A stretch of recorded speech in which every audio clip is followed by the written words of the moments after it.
नहीं है। समाजवादी पार्टी के कार्यकर्ता साथी, आप सबसे मेरा निवेदन है अपना स्थान लेकर के बैठे और इस कार्यक्रम के जो मुख्य मेहमान आए हम सब बेरुआ और पूर्वांचल की शेरनी श्रीमती काजल निषाद जी का बस आगमन 5 मिनट में होने वाला है। सभी लोग आ जाए इस प्रांगण में अपना। ए भैया है एक कुर्सियां लेकर के खाली का बैठा लोग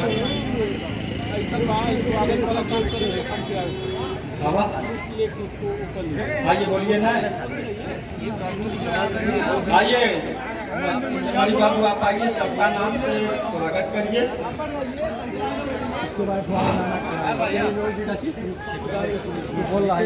आज के सभा में उपस्थित समस्त माताओं और बहनों, पिताजी बुजुर्गों, नौजवान साथियों और वरिष्ठ समाजवादी पार्टी के नेतागण, आप सभी का हार्दिक अभिनंदन और स्वागत बंधन है।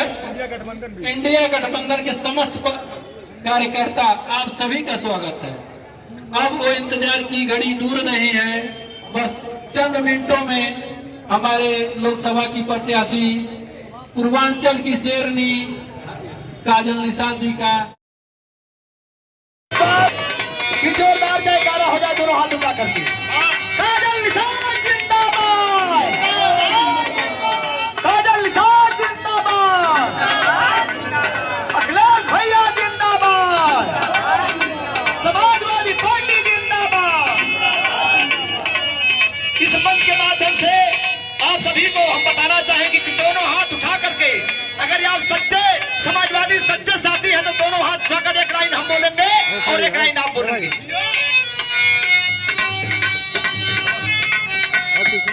हर कर्म अपना करेंगे, अरे काजल निषाद जी तेरे लिए हर दिल दिया हूँ वोट भी देंगे, काजल निषाद जी तेरे लिए हर दिल दिया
बहुत बड़ा प्यार भरा पुरस्कार। सबसे पहले हम बेला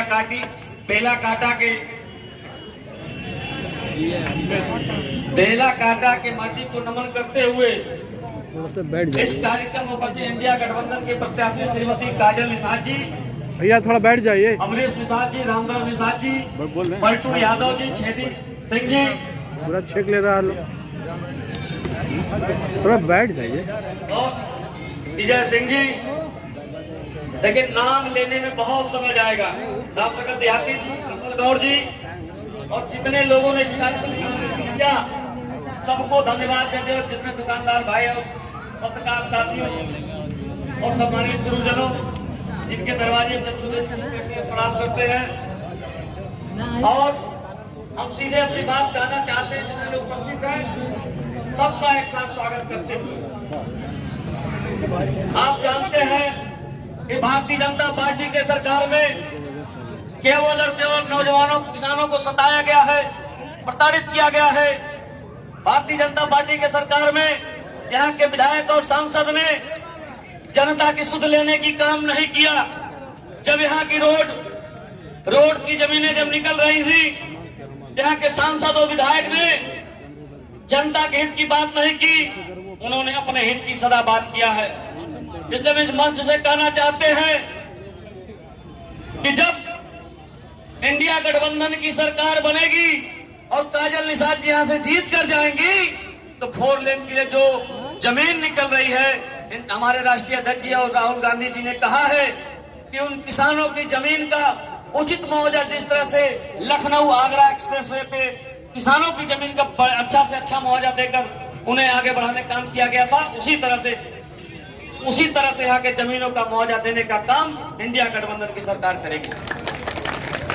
और सीलिंग की जो जमीनें हैं सरकार हड़प रही है, उसे भी गांव के लोगों में जो पात्र होंगे उनको देकर और जनता के हित में प्रयोग करने का काम इंडिया गठबंधन की सरकार बनने पर श्रीमती काजल निषाद जी के नेतृत्व में होगा। दिल का दौरा पड़ा, 15 दिन एडमिट लखनऊ में थी, डॉक्टर उनको आराम करने के लिए बोला है, उसके बावजूद आपका स्नेह और आपका प्यार उनको हर गांव गली गली टोले टोले तक लाने का काम कर रहा है। इसके लिए मैं आप सभी लोगों को बधाई देना चाहता हूं और चाहता हूं जिसको सुनने के लिए आप लोग 2 घंटे से यहाँ इंतजार कर रहे हैं। आदरणीय श्रीमती काजल निषाद जी आवे, अपने विचारों को रखें। आदरणीय काजल निषाद जी।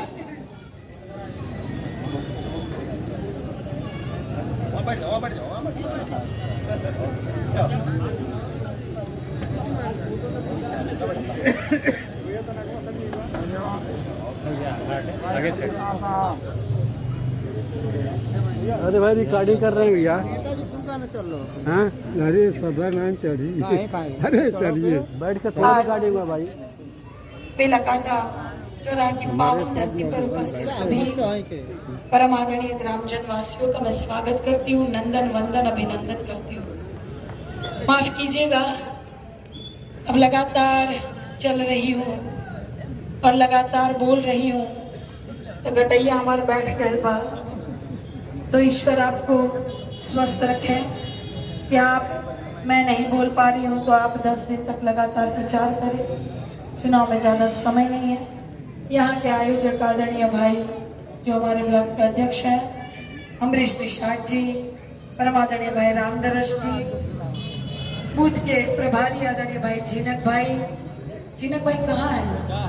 सामने जीनक भैया, आप बूथ के प्रभारी है तो असली सारथी आप ही है। पूरे चुनाव में बूथ की रखवाली के साथ साथ देख लीजिएगा किस तरह से वोट डालना है, डलवाना है, सारी चीजें। और सेक्टर बूथ के हमारे रामदरस निषाद जी भी हैं, सामने हैं। हाँ भैया रामदरस निषाद जी, आपको भी धन्यवाद।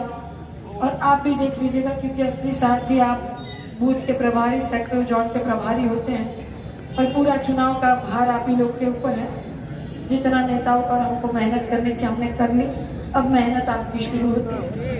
अपना बूथ सेक्टर छोड़कर कहीं मत जाइएगा। जोन के प्रभारी हमारे भाई कंबल गौड़ जी, उनको तो मैं जानती हूँ, कंबल भैया बहुत बहुत धन्यवाद। पूरे जोन को संभाले आप और सेक्टर संभाले और सभी परम आदरणीय साथी, सबका नाम नहीं ले रही, माफ कीजिएगा क्योंकि अध्यक्ष जी को हमने कहा था कि आप सभी का नाम ले लीजिएगा जिन्होंने यहाँ मेहनत की। और द्वार पर जिनके हो रहा है आदरणीय चतुर्वेदी, प्रसन्न चतुर्वेदी जी, सतीश चतुर्वेदी जी, विपुल चतुर्वेदी जी, वो कोटि कोटि धन्यवाद भाई आपका। आदरणीय वीरेंद्र सिंह जी जो समाज कांग्रेस के वरिष्ठ नेता, और ब्रह्मा सिंह जी, आपका भी स्वागत करती हूँ। और चल कर आए पूर्व प्रधान जी, आपका भी स्वागत कर रही हूँ। और सभी जो हमारे साथ चल के आए परम आदरणीय सभी समाजवादी साथी और यहाँ उपस्थित सभी परम आदरणीय बाबू जी, परम आदरणीय भाई, दूर दराज बैठी मेरी परम आदरणीय माताएं बहनें, आप सभी का और युद्ध साथी और सभी का मैं काजल निषाद, आपकी लोकल प्रत्याशी, भगवा पार की रहने वाली, लगातार आपके सुख और दुख में कदम से कदम मिलाकर चलने वाली, हर एक की आवाज उठाने वाली, आप सभी की गठबंधन की प्रत्याशी, आप सभी का स्वागत करती हूँ। अब ज्यादा समय नहीं है, चुनाव 10 से 12 दिन का ये चुनाव, 10 से 12 दिन में ही जो हमें संविधान ने हक दिया है कि हम जैसे बहनी रोटी के पलटल जाला, हम के रोटी बनाएगा तो कैसे हल्की पलटी करल जाला, एक दरे रही तो रोटी जल जाए, ना तो कच्चा रह जाए, रोटी के जैसे अल्टी पल्टी करल जाला, वो खाए लायक बनला, और उसे सरकार के भी अल्टी पल्टी करल जाला, और वही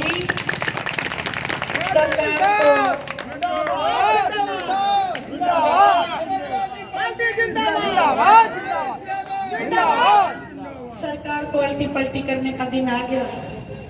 10 से 12 दिन में आप रोटी की तरह हमारी माताएं बहनें जितनी हैं सरकार को पलट दीजिएगा। इसका कारण है 1 तारीख को आप सभी से निवेदन करती हूँ, 1 तारीख को, पहली तारीख को पहले नंबर पर ही साइकिल का बटन है प्रथम स्थान पर पहुंचाने की कृपा करिएगा, और साइकिल का बटन दबाकर अपनी लोकल प्रत्याशी अपनी बहू बेटी काजल निषाद को, और इसका कारण है, ऐसा निवेदन मैं आपसे कर रही हूँ। क्यों कर रही हूँ? इसका कारण ये है कि यहाँ लड़ाई है ये नहीं है। अगर आपको लगता है कि लोकसभा का चुनाव चल रहा है और यहाँ जोरदार लड़ाई है, तो यहाँ लड़ाई है ये नहीं है। एक प्रत्याशी बनकर आई मैं, आपकी अपनी हूँ, आपके बीच की हूँ, भुआ पार की रहने वाली हूँ, तो आप बाहरी को वोट देंगे या अपनी लोकल प्रत्याशी बहन बेटी को वोट देंगे? लोकल प्रत्याशी। अब बाहरी को वोट देंगे कि अपनी बहन बेटी लोकल प्रत्याशी को वोट देंगे? लोकल को ही ना देंगे, और बाहरी को तो एक बार आप देख चुके हैं। ऐसा नहीं है राधेश्याम भैया कि उनको मौका नहीं मिला, मौका तो मिला, 5 साल तक मौका मिला। आपके माननीय सांसद जी बाहरी होकर भी आपने और हमने भरपूर सहयोग प्यार आशीर्वाद दिया उनको, और वो जीत के चले गए, उस गरिमामय पद पर विराजमान हुए। और उसके बाद मुझे ये बताइए कि बेला काटा में कितनी बार है? नहीं आए, नहीं आए।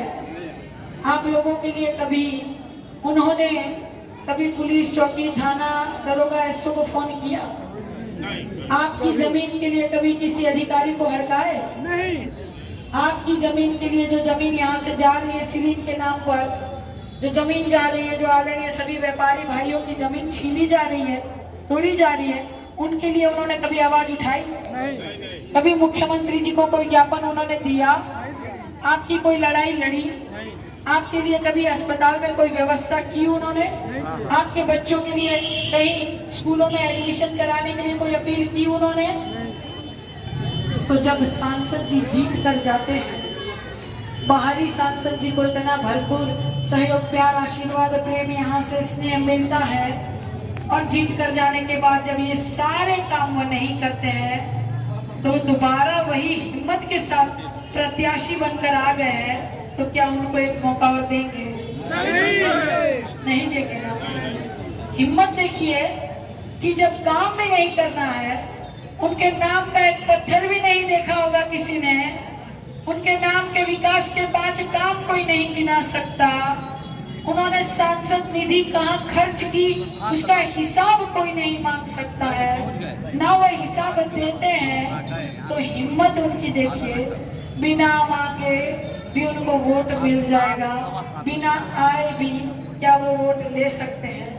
मैं तो आई हूँ, मैं तो मांगने आई हूँ, मेरा हक है, मेरा अधिकार है, मैं यहाँ की बहू, मैं यहाँ की बहुरिया, मैंने लड़ाई लड़ी। क्या मैंने कोनी वाले मामले में लड़ाई नहीं लड़ी? क्या मैंने ये जो जितनी जमीन जो सीलिंग के मामले में जारी प्रताड़ित हो रहे, क्या मैंने लड़ाई नहीं लड़ी? क्या मैं किसी के लिए किसी अधिकारी को हड़का नहीं सकती हूँ? देखिए, जिस तरह से गुलरिया थाने की घटना मैं आपको बता रही हूँ, गुलरिया थाने पर ऐसे ही भाइयों ने बोर्ड लगा दिए थे, किसान भाइयों ने जगह जगह पर, आपको पता ही होगा, इसी मामले ये जो जमीन ये ले रहे हैं और मुआवजा उचित नहीं दे रहे हैं, और 2016 के बाद इन्होंने सर्किल रेट तक नहीं बढ़ाया। इसी मामले में 5 किसान भाइयों ने बोर्ड लगा दिया था कि अगर उचित मुआवजा नहीं तो यहाँ भाजपा नेताओं का आना वर्जित है, याद है? यही बोर्ड लगा दिए थे। और उसी मामले में गुलरिया थाने के एसओ शशि भूषण राय जी उन 5 भाइयों को उठाकर ले गए, वहां बुलाए, प्रताड़ित कर रहे थे। और उन भाइयों ने मुझे फोन किया, बहन काजल निषाद आओ और हमें देखो, छुड़ाओ, नहीं तो ये हमें प्रताड़ित कर रहे हैं। मेरा प्रोग्राम मैं सारा छोड़कर तुरंत एक आवाज पे चली गई हूँ, सभी को लेकर साथ में चली गई मैं, और तुरंत एसओ को हड़काकर तुरंत उन भाइयों को छुड़ा कर लेके आई हूँ। जब आपकी बहन कुछ भी नहीं है, आपकी बहन किसी गांव की प्रधान नहीं हूँ, कोई बीडीसी नहीं हूँ, किसी पद पर नहीं हूँ, तब जाकर मैं थाने के एसओ को हड़काकर भाइयों को छुड़ा कर ले आ सकती हूँ। तो जब कुछ बना देंगे तो कितना दमदारी से लड़ूंगी। जब हो रहा है आप देख रहे हैं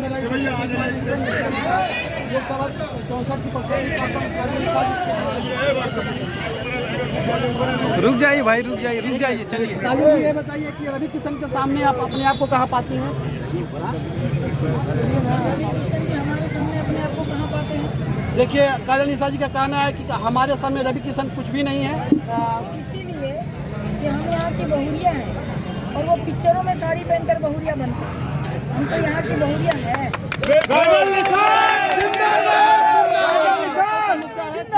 काजल जी का कहना है कि मैं यहाँ की लोकल की बहुरिया हैं, वो बाहरी हैं। तो 64 की जनता किस मुद्दे पर वोट देने जा रही है? लोकल के मुद्दे पर। पहली बात तो ये है कि काजल निषाद का चुनाव है ये नहीं, ये जनता वर्सेस सत्ता का चुनाव। देखिए, इस बार इंडिया गठबंधन के प्रत्याशी काजल निषाद जी का कहना है कि हमारा चुनाव नहीं है, काजल निषाद का चुनाव है, यानी कि यहाँ की जनता का चुनाव है और वर्सेस इंडिया गठबंधन का चुनाव है। नहीं मेरे भाई, आप पूरा बोलने ही नहीं दे रहे, उनको बोलने दीजिए। जनता का चुनाव है, जनता वर्सेस सत्ता का चुनाव चल रहा है। जनता लड़ रही है सरकार से और जनता जीतने जा रही है 1 तारीख को।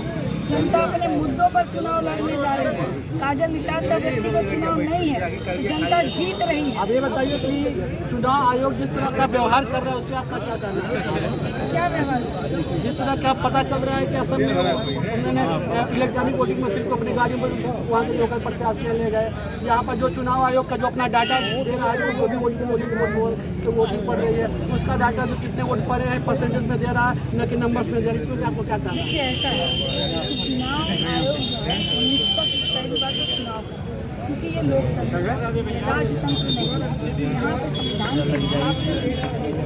चुनाव आयोग निष्पक्ष जांच करके निष्पक्ष चुनाव कराए, क्योंकि जनता वर्सेस सत्ता का चुनाव चल रहा है। जनता अपने मुद्दों पर यहाँ चुनाव लड़ रही है और इस बार जनता अच्छे से पलटनी देने जा रही है।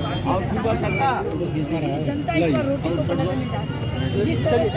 दूसरा प्रश्न यह है कि हमारे देश के जो युवा जितने बेरोजगार हैं उनके बारे में आपका क्या राय है?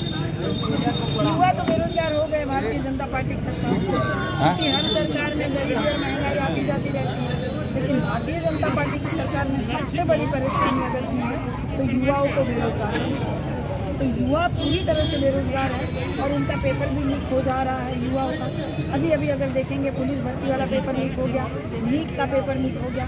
जितना लव लेटर लीक नहीं होता उतना तो यहाँ पेपर लीक हो जाता है। देखिए, इन्होंने कहा कि जितने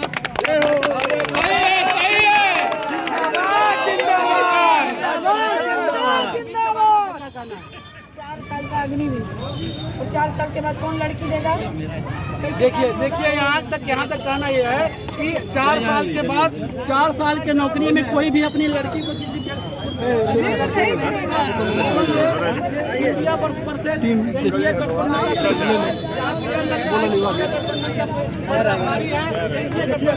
हार रहा है लोकसभा।